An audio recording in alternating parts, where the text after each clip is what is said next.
I'm Vic Ryckaert with WRTV. I'm here with Michael Hartz and Derrik Thomas, an alumni at WRTV who's, how many years were you here, Derrik?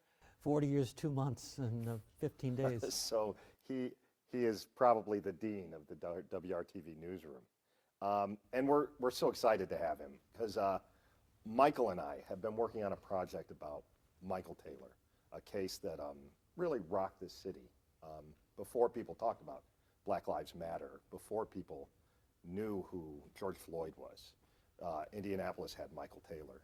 And Derrik was somebody who was here at the time, who was a reporter for WRTV, and who covered that story well back then. And we're here to just talk about that. So, Derrik, I mean, first, let's talk about you and tell us about yourself and to the folks who haven't seen you on TV in a couple years, what you've been doing. Oh, I've been enjoying all the fruits of retirement since I left. My last day was June 28th, 2019. I left happily. I'm enjoying my retirement, and that's all I can say about that. Michael, do you have anything you want to ask? Well, to give you some backstory, as I've been going through the last more than 5 years now, I've been digitizing some of the older stories in the archive, and I go kind of in years of 5. So in 2017, I started doing 1987 video, and I kept seeing the same police car, gun, and then saw the story and was like, oh, wow, that's really wild. And as I continued to digitize stuff, I realized it was something that played out for years. So then last year, I had messaged Vic in February and asked him if he had written anything on the Michael Taylor story. And that kind of started a conversation between us, and as we started rolling through, we made some contact with Michael's mother and a number of players in the case. So that's kind of where we're coming from, and it's, to me, I was kind of amazed that I didn't know the story. I had never heard of it. I didn't know the officers involved. But Michael Taylor's name came up in the 2020 marches in Indianapolis, and his name was on the Black Lives mural on Indiana Avenue. We did not know it at the time in 1987, but we were in the early stages of the Black Lives Matter movement. People in Indianapolis said at that time, loud and clear, that Michael Taylor's life mattered. That's what it all boils down to in the minds of these people who came today to show support of Michael Taylor's mother, family, and their entire community. It was a 9-year war from 1987 to 1996, battling to see if he could have some accountability for his life and death. Can you go back to that time? What do you remember early on? What was it like in the newsroom? I mean, that a 16-year-old boy being shot in the back of a police car is just, it's baffling. When it first happened, people didn't believe it. They didn't think it was possible. It was the police department did a pretty good job trying to demonstrate. They had a live television demonstration of how it could possibly happen. Police Chief Paul Anay wanted an uninterrupted audience with ministers and black community leaders, and he got it. For an hour and 45 minutes, Anay and investigators displayed photographs, drawings, and videotaped experiments, all proving to the department Michael Taylor's death was suicide. That hadn't happened before I came here in 1979, and this was 1987. There had never been, to my knowledge, a live police demonstration on TV in the middle of the day. And they had people from some police recruits who had went through this process with their hands handcuffed behind their backs, and they were able to successfully demonstrate that this was possible. But for the most part, the community, the black community, still didn't buy it. Even though Indianapolis Police Chief Paul Anay revealed more information about an ongoing investigation than ever before in department history, live on television, The theory that 16-year-old Michael Taylor shot himself is not playing well before the group that calls itself the Michael Taylor Justice Task Force. Spokesman for the group, Reverend Wayne T. Harris, describes the investigation as one-sided and unfair. The fact that a life was lost would suggest to anyone with common sense that someone should be fired. Mayor Hudnut had a very good relationship with the black community. He had a good civil rights record. He had a good relationship with the ministers in the community. He was a minister. Maybe only God knows what really happened. And I think we'll just have to live with the bafflement if it comes out to that. But the police report will come out, and it will, I think, disclose everything that is humanly possible for the police investigation to uncover. Subsequent to that, these other reports will come out, and we're all sincere about wanting to get at the truth. This was a tough sell. It was hard for them to convince the community that this was possible and this happened the way the police said it happened. I'm assuming that tensions were pretty high at that point. It was just disbelief. I mean, they did not think it was possible. Now, I don't know. I think that if things were different, if there was more, if there had been a criminal case where the forensics were better, where you would have experts who come in and say, you know, it would be impossible for him to shoot himself from that angle like that. But that never happened. There was never a criminal case, never the specific forensics evidence that could say yay or nay if that was possible. So it was just really a tough sell. And you had people, I mean, there were protests all the time, and you had a major advocate for Michael Taylor in his minister. The crowd of more than 1,000 tore into the police investigation, beginning with where most believe the pistol that killed Michael came from. There was a third option, and that is that the policeman could have had the pistol. It could have been. Evidence like this picture taken of Michael by police just moments before the shooting didn't seem to fit the police scenario.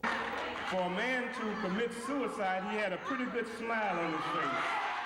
Every day or every week was there to raise the issue and to force the issue that he would not stop until there was an answer that he could tell Michael's mother, Michael's father, Michael's family, that could have an answer as to what happened to him.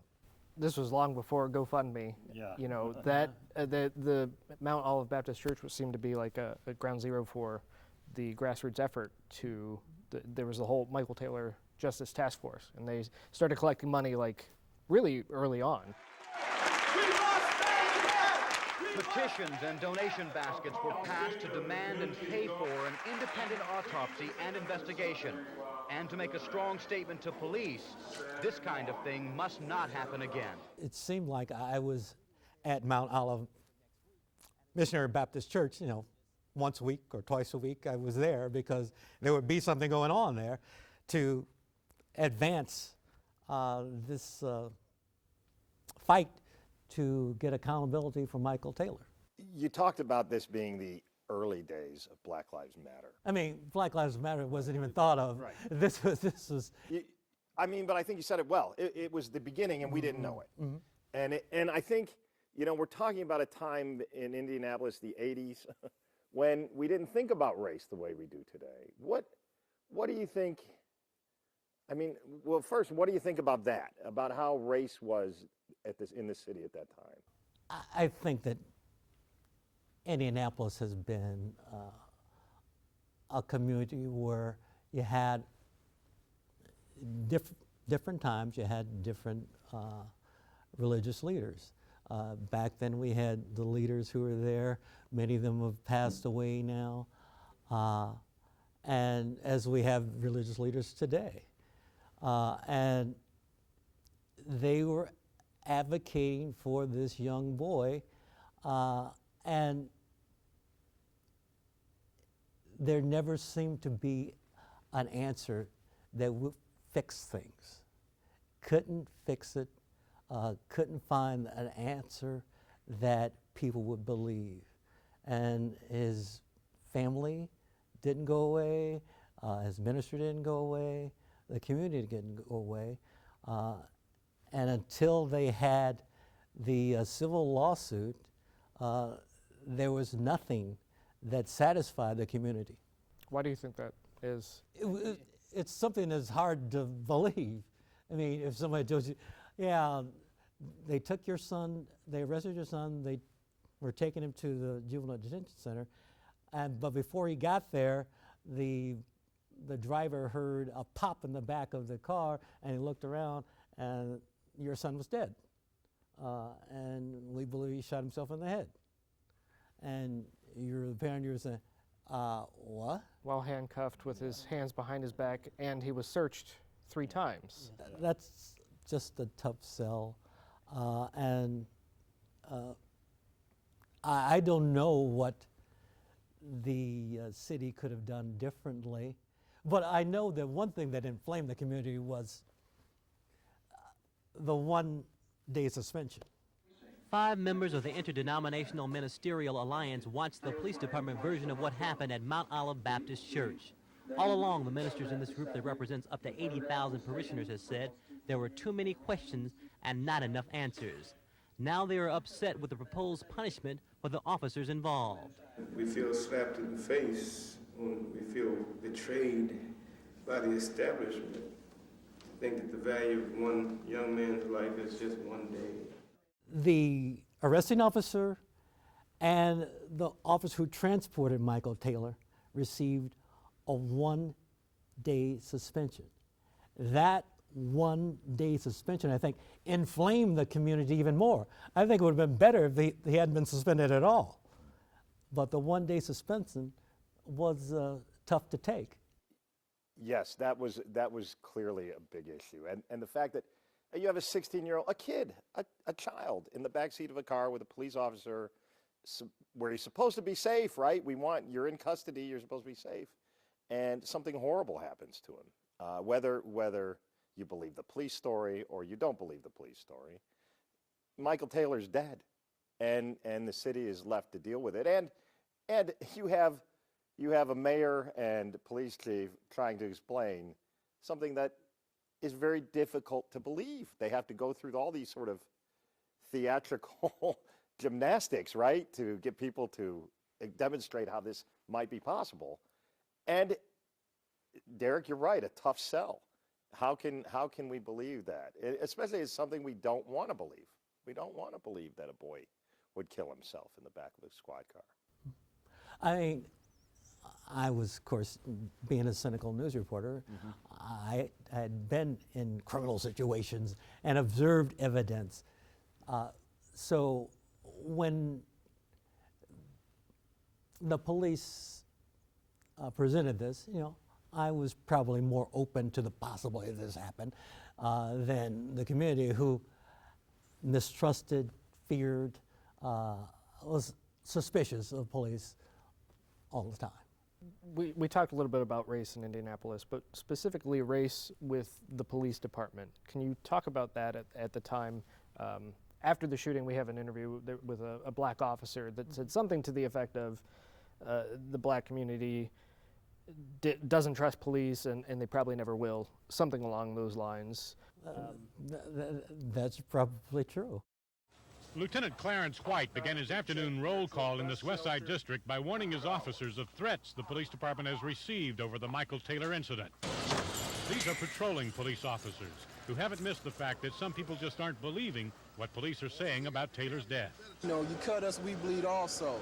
So as a whole, I believe the majority of people can at least confide in the police officer. As far as trusting them wholeheartedly, the majority of people in the black community never did, and frankly probably never will. When most of your contact with police is a negative contact, then that would lead you to not have very positive feelings about the police. And many in the community had that feeling.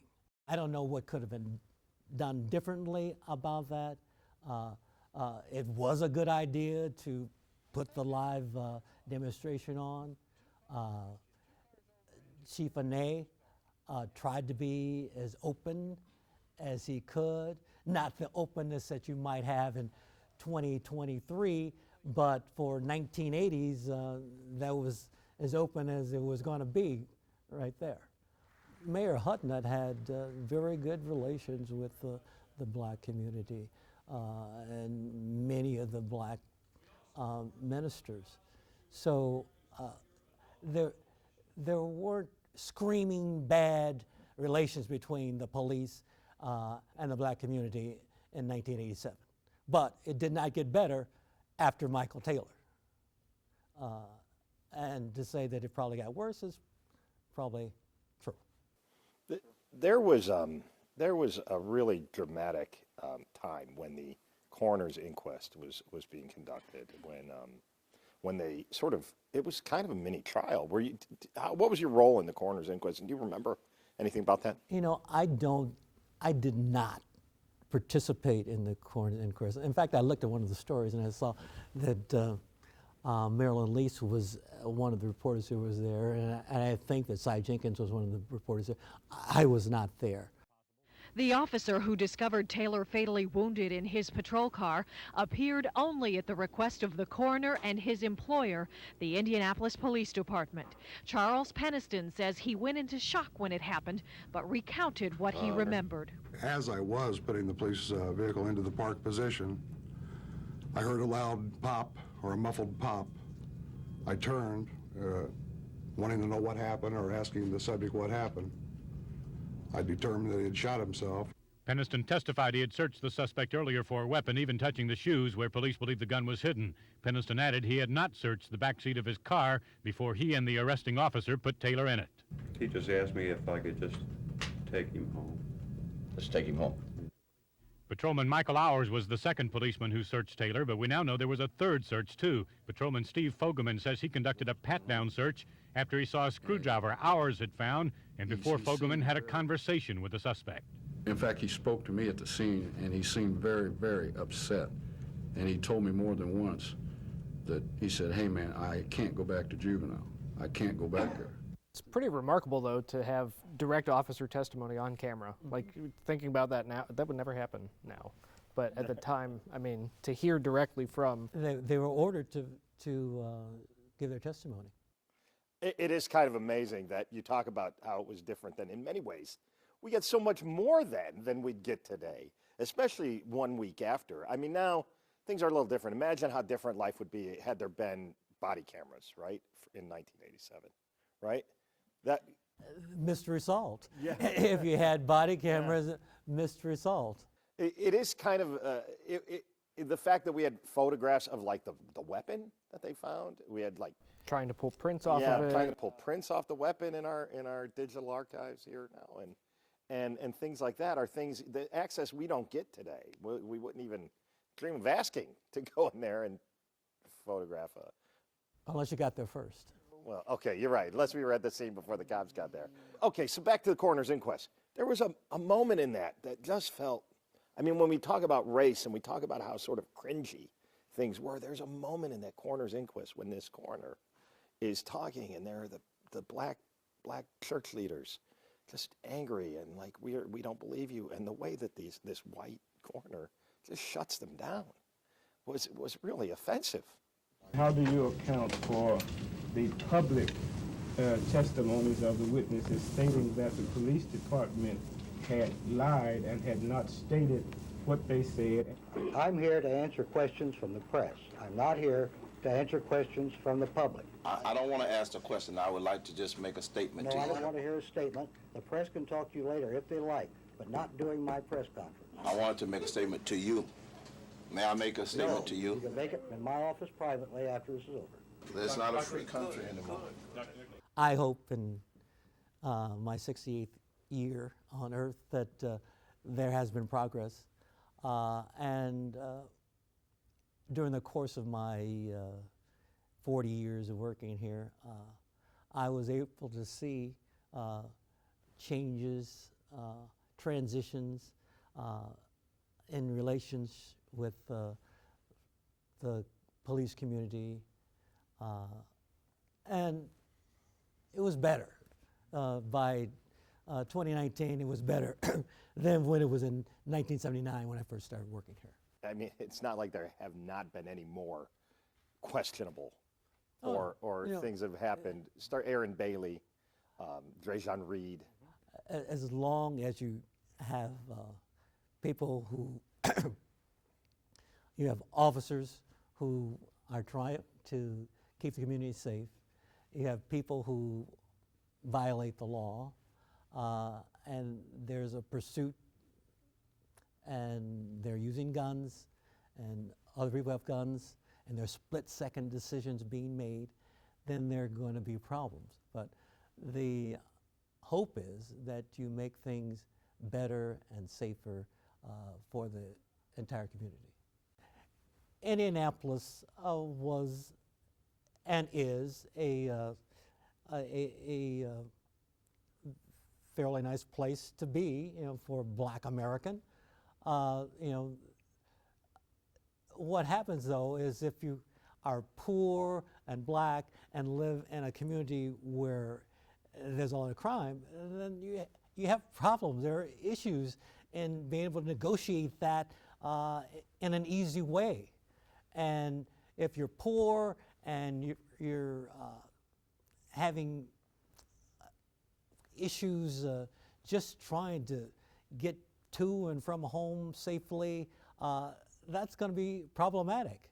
And if you have police officers who may be causing you issues or in your mind causing problems for you, then that's going to be an issue for you too. So it's tough being poor and Black in any place in America, and Indianapolis is no exception to that. So we talked about the case, and you called it a 9-year war, the trial. Yeah. It was a 9-year war. I mean, from 1987 till 1996, when they won the civil suit, probably a day didn't go by, but certainly a week did not go by when there wasn't some discussion of Michael Taylor in Indianapolis. Just didn't happen. Officer Edwin Hours, the man in uniform here, was the policeman who arrested Michael Taylor for allegedly trying to steal a car. Officer Charles Peniston, the other man, was the policeman who transported Taylor to the Marion County Juvenile Center, where police claim Taylor shot himself in the head with a gun he'd hidden in a shoe. We feel confident, as we have all along, that the police officers didn't do anything wrong, and we think the jury will find that at the end of this trial. We believe that the evidence is going to show that he committed suicide, and it's a self-inflicted wound, and these officers did not shoot him. There is no credible evidence to indicate anything other than that. The family did not relent, the community did not relent. They fought for accountability, justice for Michael Taylor, and that was non-negotiable. It went on for 9 years, and ultimately they won the civil suit. Police say it was a suicide, but Taylor's family doesn't buy that, and apparently neither did the jury. It awarded the family nearly $4 million. Justice. Finally, justice. It's not about the money. This is phase one. Do you think this jury is saying that the criminal investigation should be reopened? Exactly. It never was a criminal investigation. Goldsmith promised us, the mayor promised us a free and open investigation, and we never got it. But defense attorneys, almost too stunned to react, do not expect the criminal case to be reopened. At this point, I don't think we have any reaction other than shock, and I think we're just going to have to regroup at this point, decide where we go from here with an appeal. Did you have any idea that this could happen? No, frankly, I don't. No, I don't think so. That has been thoroughly exhausted, so I do not think that will have any effect on it. Well, isn't this jury stating that the criminal investigation findings were wrong? Well, perhaps one could interpret it like that, but criminal evidence and what would support a criminal indictment is entirely different than what does a civil case. No one will ever know what the truth is. I think that if there had been a criminal case where the police had to go on trial and you had all the forensics that you could have to nail down what went on, in terms of angle of bullet, where the bullet, if the bullet was recovered. If that had gone down, I think Indianapolis would have been a better place. We would have had some resolution, but the way it went down, you never had any resolution. And when you have such a mistrust from the community, that's not a good thing. And it lingered for 9 long years. And just me reflecting right now, it was just a hard time. And it wasn't good for those officers. It wasn't good for, certainly for Michael Taylor and his family. It wasn't good for anyone. Derrik, do you think the Michael Taylor case still matters today? Certainly. It matters for that family. It matters, I'm a big believer in history. Hopefully we have learned something from Michael Taylor.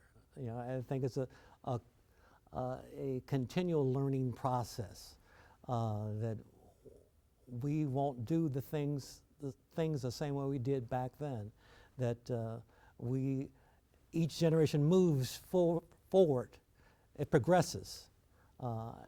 We have cameras, police have cameras right now, and they could have captured that video, what happened there that day. We do a better job, hopefully, of searching criminal suspects, so they can't squirrel away a gun in their shoe. So hopefully we have learned, and we won't make that mistake again. Mohammed Sadiq, talk to us about, he was very outspoken. Mohammed Sadiq was a IPS teacher, and if he missed many protests or missed many hearings or missed any opportunity to advocate for Michael Taylor, it weren't many. He was there. He was very vocal. He didn't believe that Michael Taylor killed himself. Absolutely, positively did not believe that Michael Taylor killed himself. And he would tell anyone, anywhere, anytime, any place that he didn't. You can't bring a city together by throwing a cloud in front of something as ugly as this. That's right. That's right. You got to be willing to look into it, and that's all I'm asking. And if they don't, then it's an indictment against us as human beings. It's an indictment against every one of us in this city, not just Mohammed Sadiq. You're saying that Police Chief Paul and the Mayor Hudnut are part of a cover-up. Yes. Tell me the... Yes. Yes. Well, it's a fact. No, I can't explain it in these few seconds. If you take the time to go through what I've done, you'll see the cover-up. These people came under the guise of law enforcement. They came under the guise that Michael Taylor was protected. Then they killed him. Then after they killed him, they assassinated his character by saying he committed suicide. Then they came back with contempt to try and make his mother suffer in the front of a court audience and a citywide audience to prove that lie that they concocted. He didn't stop from the day that happened until probably till the day that he took his last breath. He backed Michael Taylor. John Moss, can you tell us what you remember about him? John Moss was a legendary attorney because he handled the desegregation case for Indianapolis. He was a fierce litigator, and when he took that case, you knew that they would be formidable, and they were, and they prevailed. A lot of people like to quote Yogi Berra, says it's not over until it's over. And this may be one of those circumstances that fits yoga is quote in the sense that when is it over? When will the parent stop grieving? When will the father stop grieving? Will a mother ever forget her son? I doubt it. That jury verdict back, let's take it to that. I mean, was it a surprise, that verdict, that the family won?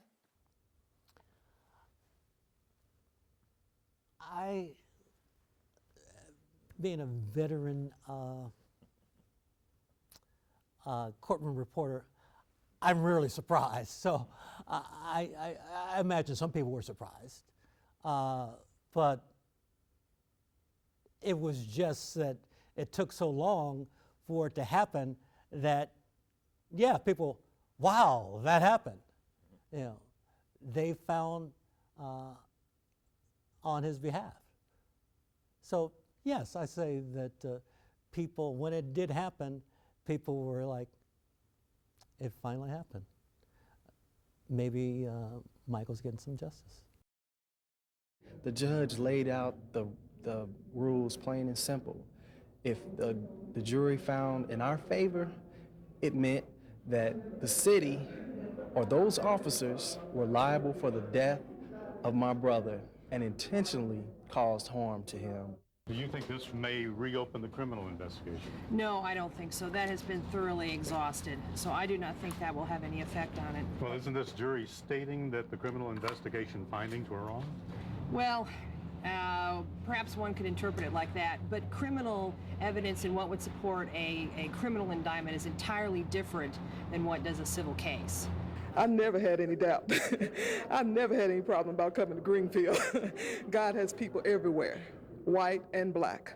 And when I saw the jury was white, it didn't mean nothing to me because I serve the Almighty God, a living God, a true and living God, and He's going to give what's just to His children. And so much at the time was made that it was an all-white jury in Hancock County. Well, I don't know.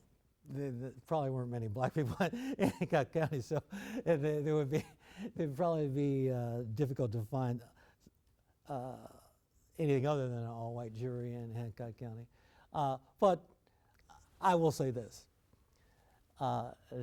that family and their friends and the community that backed that family for those 9 years were pleased.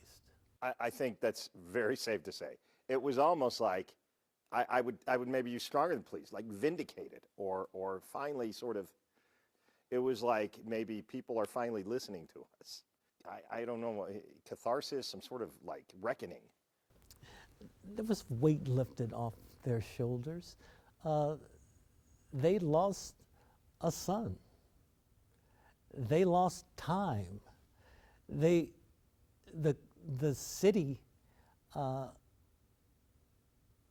fought for 9 years, and they fought for 9 years, and it came down to the fact that Michael Taylor and his family got justice. When we talked to the jury foreperson, she said to us that it was unanimous, that there was they just didn't believe it was possible for him to shoot himself while handcuffed. She said that he didn't do it. Did she think the police did? I mean, yeah, she indicated. She did. She indicated that she thought that what she would say was Michael did not kill himself. I think when he got to the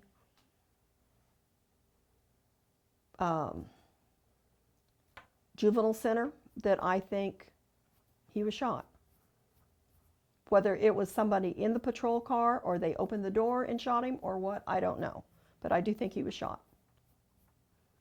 Not by his own hand. The police officers in the street, talking to them at that time, it's like, what motive, what possible motive would this officer have to shoot this 16-year-old? The attorneys that we spoke to said the same thing. Like, why? Why would they do this to it?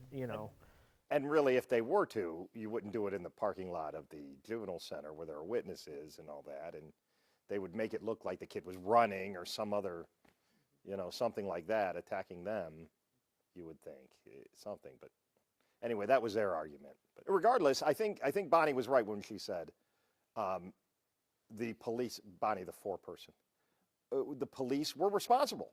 Whether he shot himself or somebody else shot him, he was in their custody, and by God, they should have kept him safe. And that is what I said earlier about the fact that people were so upset about the one-day suspension that it was a slap in the face that these officers would receive a one-day suspension. With the time that has passed, the details of a 9-year case kind of fade. What part of Michael Taylor's story do you think is important for people to know going forward?